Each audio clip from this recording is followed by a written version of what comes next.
Olá, boa tarde, bem-vinda e bem-vindo à terceira edição do CNN Mercado, o seu boletim com tudo que está acontecendo na economia e na política e pode influenciar o seu investimento e as suas decisões. Volta de feriado com clima de preocupação no mercado financeiro. O mundo da economia segue esperando detalhes sobre como o mundo político pretende pagar as contas das promessas eleitorais.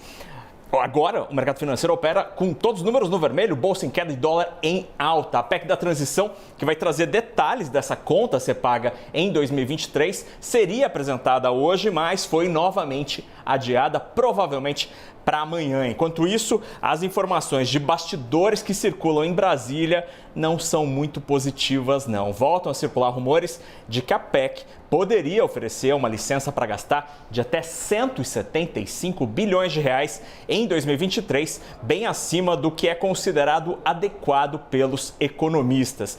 Esse texto traria ainda uma possível retirada do Bolsa Família do teto por vários anos. Entre os investidores, esse clima mais pessimista foi ainda consolidado agora há pouquinho com o anúncio de novos nomes para a equipe de transição. O número de indicados e a diversidade dos nomes geram percepções diferentes. Entre o pessoal que critica o novo governo Lula, há a percepção de um esforço em tentar acomodar aliados e não necessariamente os melhores quadros. Já entre os apoiadores do novo governo, a experiência e a diversidade são os aspectos exaltados positivamente. A gente continua falando do Brasil porque um estudo da XP Investimentos, obtido pela minha colega Priscila Yazbek, mostra que a dívida bruta do governo poderia chegar até 97% do PIB em 2030, um cenário bem pessimista. Esse cálculo aponta que a aprovação da PEC com 175 bilhões de reais e ainda um aumento real dos gastos a partir do ano que vem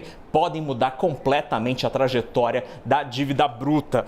E aí, na tela, você observa alguns desses cenários, né? Essa projeção mostra que essa grande licença para gastar pode até facilitar as coisas para botar as promessas da campanha na rua, mas a dívida pública teria um aumento. A dívida deve terminar este ano de 2022 mais ou menos em 76% do PIB. Se não tiver o waiver, se não tiver licença para gastar, a dívida poderia cair para 74% do PIB até 2030. Se a licença for de 100 bilhões, aumentaria para 82% do PIB em 2030. E se a licença for de 175 bilhões, como a gente tem ouvido, atingiria 88% do PIB em 8 anos. Entre os países emergentes, vamos lembrar, a dívida pública costuma estar mais ou menos entre 40% e 60% do PIB. Dívida crescente reduz a credibilidade econômica do país e, normalmente, estrangeiros costumam sair, vazar desses mercados. Aí o dólar sobe, a inflação aumenta e os juros sobem. Tudo isso prejudica especialmente os mais pobres,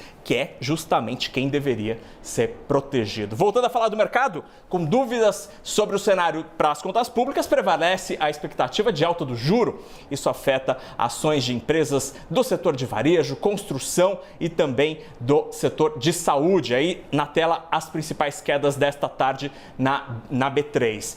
E no outro lado, neste momento, só 6 ações operam em alta, entre as mais de 90 do Ibovespa. Entre as que estão resistindo e subindo, destaque para a Embraer. As ações da empresa sobem depois da aprovação de um financiamento de mais de 2 bilhões de reais pelo BNDES. Além disso, autoridades chinesas certificaram o modelo Embraer 190 da nova família E2 para voar lá na China, que é, obviamente, um dos maiores mercados para jatos regionais, como esses fabricados lá em São José dos Campos. Agora a gente fala de comida, porque as vendas do McDonald's aqui no Brasil cresceram 28% no terceiro trimestre. De julho a setembro, nós brasileiros compramos 1 bilhão e 800 milhões de reais em sanduíche, em batata frita, milkshake, e nesse período a rede teve um lucro equivalente em reais de 333 milhões aqui na filial brasileira, um aumento de 20%. Esses números foram divulgados nessa quarta-feira pela Arcos Dourados, que é a filial do McDonald's para a América Latina. E olha que interessante,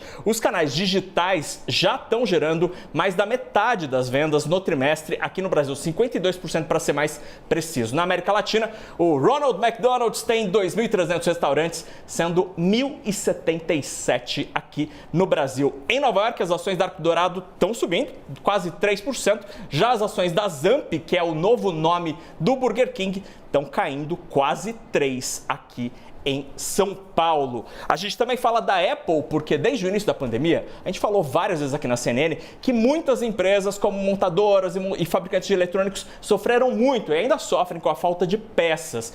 Porque com fábricas fechadas por causa da Covid, muitos fornecedores não conseguiram entregar os itenzinhos que são necessários para fabricar um monte de coisa pelo planeta. E a Apple parece que está tentando mudar essa história. A empresa pretende começar a comprar microchips de uma fábrica nos Estados Unidos, no estado do Arizona, que deve ser inaugurada em 2024. Segundo a agência Bloomberg, essa informação foi dada pelo próprio CEO da Apple, Tim Cook, numa reunião na Alemanha. As ações da Apple e da Taiwan Semiconductor Manufacturing caem nesta quarta. Esta é a empresa que vai abrir uma fábrica lá no Arizona. O CNN Mercado vai ficando por aqui. Daqui a pouquinho, mesmo no fim da tarde, comecinho da noite, a gente volta com o fechamento do mercado às 10 para 7 da noite. Agora você volta pro Visão CNN. Tchau, tchau.